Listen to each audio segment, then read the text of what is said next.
मामा बघ, आपल्याकडे ब्रेड आहे. याचं काहीतरी छानसं बनव ना. स्वीट रेसिपी बनवूया. चल मग तयारी करूया.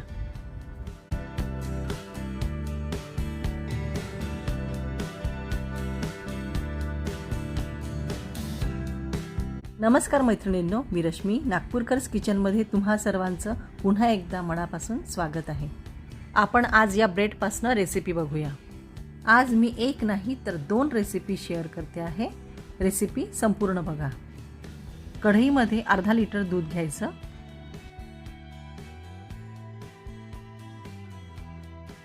दूध गरम करून घ्यायचं. गॅसची फ्लेम मीडियम टू लो ठेवायची. दूध जरा हलकं गरम झालं की यातलं 1 कप दूध वेगळं काढून ठेवायचं. दूध थोडंसं रूम टेम्परेचरवर येऊ द्यायचं. त्यामध्ये 2 टेबलस्पून कस्टर्ड पावडर घालायचं. मी इथे व्हॅनिला फ्लेवरचं कस्टर्ड पावडर घालते आहे. आता कस्टर्ड पावडर या दुधामध्ये व्यवस्थित मिक्स करून घ्यायचं. याच्या गुठळ्या होऊ द्यायच्या नाहीत. बघा, इथे कस्टर्ड पावडर व्यवस्थित मिक्स झालेलं आहे. इकडे जे दूध गरम करायला ठेवलं त्याला देखील छान उकळी आलेली आहे. दूध उकळल्यानंतर त्यामध्ये 4 टेबलस्पून साखर घालायची. साखर व्यवस्थित मिक्स करून घ्यायची. आता यामध्ये थोडं थोडं करून जे कस्टर्ड मिल्क तयार केले आपण ते घालायचं आणि चमच्याने सतत तळापासून फिरवत जायचं, नाहीतर याच्या गुठळ्या होतात. तर इथे गुठळ्या होऊ देऊ नका, याची काळजी घ्यायची. आणि 1 ते 1.5 मिनिट तुम्हाला असंच मंद आचेवरती व्यवस्थित तळापासून फिरवत जायचं आहे.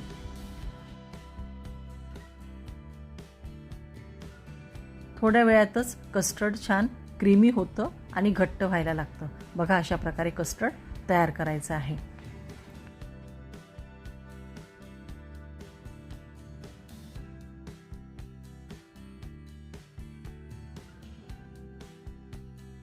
आता कस्टर्डला उकळी आलेली आहे. अशा प्रकारे कस्टर्ड झालं की गॅसची फ्लेम बंद करायची आणि कस्टर्ड संपूर्ण गार करून घ्यायचं. आता इथे आपण ब्रेड स्लाइस घेतोय.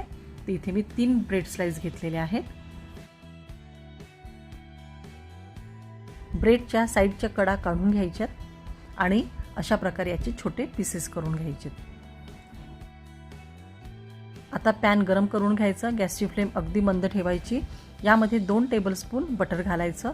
बटर जरा मेल्ट झालं, गरम झालं की यामध्ये जे आपण ब्रेडचे पीसेस करून ठेवले आहेत ते घालायचे. बटर ऐवजी तुम्ही यामध्ये तूप देखील घालू शकता. तुपामध्ये फ्राय करू शकता. तुपामध्ये देखील खूप छान वाटतात, पण आमच्याकडे बटरमधले जास्त आवडतात म्हणून मी बटरमध्ये फ्राय केलेले. दोन्ही बाजूने व्यवस्थित अशा प्रकारे सोनेरी रंग येईपर्यंत, क्रिस्पी होईपर्यंत फ्राय करायचे. सगळे ब्रेडचे पीसेस अशा प्रकारे फ्राय झालेले आहे, तुम्हाला दिसत असतील. आता एका भांड्यामध्ये किंवा पॉटमध्ये काढून घ्यायचे. त्यामध्ये आपण जे तयार करून ठेवलेलं कस्टर्ड आहे, मिल्क कस्टर्ड, ते घालायचं.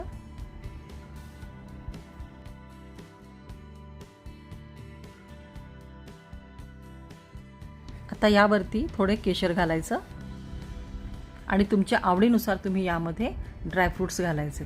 मी इथे बदाम आणि पिस्ते घालते आहे. आता याला तासभर आपल्याला असंच ठेवायचं आहे. बाहेर ठेवा किंवा फ्रीजमध्ये ठेवा. फ्रीजमध्ये ठेवलं तर गार सर्व करता येतं. मी फ्रीजमध्ये तासभर याला ठेवलेलं. फ्रीजमधनं 1 तासानंतर काढलं. बघा, केशराचा काय सुरेख रंग आलेला आहे. आता हे सर्विंगसाठी रेडी आहे. एकदम गार सर्व करा किंवा रूम टेम्परेचरवर असलेला देखील सर्व करू शकता. ब्रेड कस्टर्ड पुडिंग तयार झालेलं आहे. कमी वेळात घरच्या साहित्यात 1 नंबर स्वीट रेसिपी तयार होते. बघा, अप्रतिम दिसते आणि अप्रतिम टेस्ट आहेच आहे. जिने हे बनवायला सांगितलंय ना, तिलाच खाऊ घालूया. कसं झालंय सांग जरा.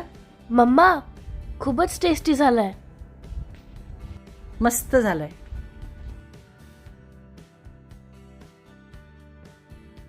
आता बघूया दुसरी रेसिपी, मँगो फ्रेंच टोस्ट. दोन्ही रेसिपी तुम्ही नक्की ट्राय करा. यासाठी देखील आपल्याला कस्टर्ड बनवायचं आहे. तर इथे मी दूध गरम करायला ठेवलेलं. यामध्ये 4 टेबलस्पून साखर घातलेली आणि त्यातच कस्टर्ड मिक्स केलेलं दूध घालायचं. म्हणजे मगाशी जे मी दाखवलं ना तुम्हाला कस्टर्ड कसं बनवायचं, अगदी तसंच इथे कस्टर्ड बनवायचं आहे. बघा, आणि कस्टर्ड घातल्यानंतर, दूध घातल्यानंतर हे सतत फिरवत जायचं. तळापासून फिरवायचं, नाहीतर याच्या गुठळ्या होतात. गॅसची फ्लेम अगदी मंद ठेवायची. बघा इथे छान कस्टर्ड तयार झालेलं आहे.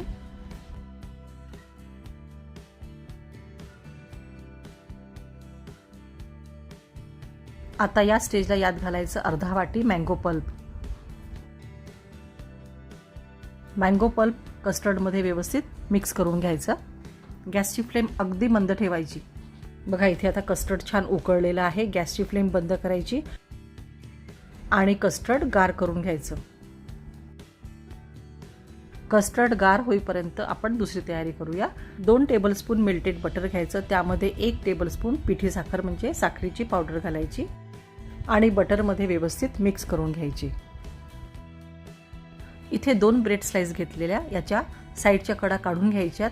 सर्कलमध्ये घ्यायचं किंवा तुमच्याकडे राऊंड शेप असेल करायचा तर वाटीने किंवा ग्लासच्या साह्याने अशा प्रकारे सर्कल करून घ्या. मी इथे सर्कलमध्ये कट करून घेतलेलं. तुम्ही फक्त साईडच्या कडा काढून देखील यूज करू शकता.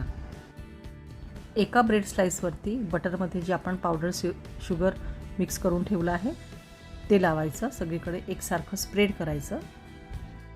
आता यावरती दुसरी स्लाइस ठेवायची. जरा हाताने दाबून घ्यायचं. एका पॉटमध्ये अर्धा ते 1 कप दूध घ्यायचं. इथे मी अर्धाच कप दूध घेतलेलं आहे. आता आपण जे बटर लावलेल्या स्लाइस आहे त्या दुधामध्ये व्यवस्थित भिजवून घ्यायच्यात. त्यानंतर पॅन गरम करायला ठेवायचा. त्यामध्ये 1 टेबलस्पून बटर घालायचं. बटर जरा गरम झालं की यामध्ये आपण जी ब्रेड तयार करून ठेवलेली आहे ती फ्राय करायला ठेवायची. दोन्हीकडनं सोनेरी रंग येईपर्यंत फ्राय करायचं. एका साईडने झाली की दुसऱ्या साईडने देखील अशाच प्रकारे फ्राय करून घ्यायची. हे जे आपण फ्रेंच टोस्ट बनवत आहोत याला मी थोडे कॅरमलाइज करते, तर वरून थोडी पावडर शुगर घालते. त्यानंतर याला पलटून दोन्हीकडनं पावडर शुगर घालून व्यवस्थित सोनेरी रंग येईपर्यंत आणि ती साखर कॅरमलाइज होईपर्यंत टोस्ट करून घ्यायची. असं हे टोस्टला कॅरमलाइज करणं हे ऑप्शनल आहे. ही स्टेप तुम्ही स्किप देखील करू शकता.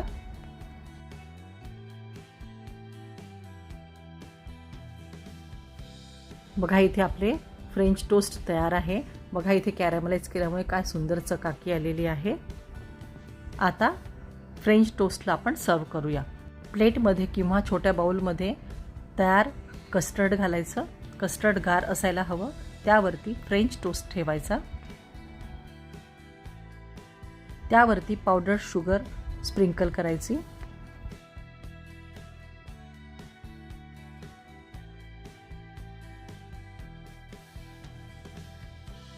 त्यानंतर आपण गार्निश करूया. तर इथे मी मँगोचे काप ठेवलेले. 1 ते 2 पिस्त्याचे काप ठेवायचे आणि त्यावरती फ्रेश मिंट लीफ ठेवायचं. दिसायला सुरेख दिसतं आणि टेस्टी देखील तितकंच असतं. तर अशा प्रकारे मँगो फ्रेंच टोस्ट तयार आहे. तुम्ही देखील अशी रेसिपी नक्की बनवून बघा. राहिलेल्या ब्रेडपासनं अशा छान 2 रेसिपी तयार झालेल्या आहेत. रेसिपी एन्जॉय करा. पुन्हा भेटूया नवीन रेसिपी सोबत. तोवर मस्त खा आणि स्वस्त रहा. थँक्यू.